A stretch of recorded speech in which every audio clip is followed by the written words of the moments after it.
Akwụkwọ ihe mere nke mbụ isi nke 28.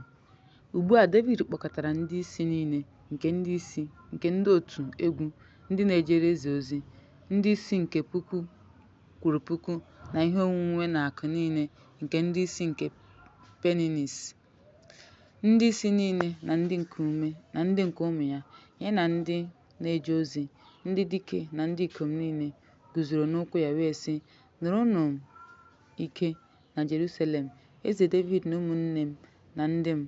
Ebu m n'obi ịzụta ụlọ ezumike maka igbe nke kolonel nke Jehova na maka ntọala nke Chineke anyị, m wee kwadoba maka owuwu ahụ.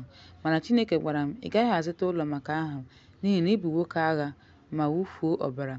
Agbanyeghị, n'ihi na Jehova Chineke nke Izrel họpụtara m n'ihu ụlọ nna m niile ịbụ eze Izrel ruo mgbe ebighị ebi. N'ihi na Luda ọ chọrọ ịhọrọ onyeisi na ụlọ nke Luda bụ ụlọ nna m, na site n'etiti ụmụnna ya o tinyewo onwe ya n'ime m eze Izrel dum. Ya mere n'ime ụmụ m niile, n'ihi na Jehova enyela m ọtụtụ ụmụ, ọ họpụtara Solomọn nwa m ka ọ nọdụ n'ocheeze nke alaeze Jehova n'elu Izrel. Ọ sịrị m, Solomọn nwa gị ga-ewu ụlọ m n'ogige m, n'ihi na ahọpụtara m ya dịka nwa m nwoke, m ga-abụkwa nna ya. Ya mere m ga-eme ka alaeze ya guzosie ike ruo mgbe ebighị ebi. Ọ bụrụ na ọ na-eme ihe m nyere n'iwu na mkpebi m dịka ọ na-eme taa.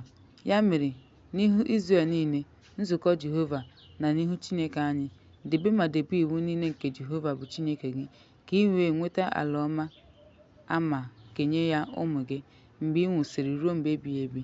Gị onwe gị Solomọn nwa m, mara Chineke nke nna gị, jiri obi na uche dị njikere jere ya ozi, n'ihi na Jehova na-enyocha obi niile ma na-aghọta echiche niile a ga-achọta ya maka gị.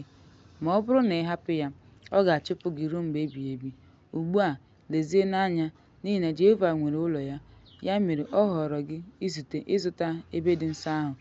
Devid nyefere Solomọn nwa ya nwoke n'aka nna nke varanda na nke ụlọ ya, na nke kọbad, na nke ime ya, na nke ụlọ elu ya, na nke ụlọ elu ya, na nke ụlọ nchere ya, na nna nke ihe niile o bu n'obi maka ogige ụlọ Jehova, na maka ụlọ niile gbara ya gburugburu, maka akụ nke ụlọ Chineke, na maka akụ nke ụlọ edoro nsọ, maka ụlọ ndị nchụaja na ndị Levit, maka ihe niile maka ozi nke ụlọ Jehova, na maka ihe niile maka ije ozi nke ụlọ Jehova.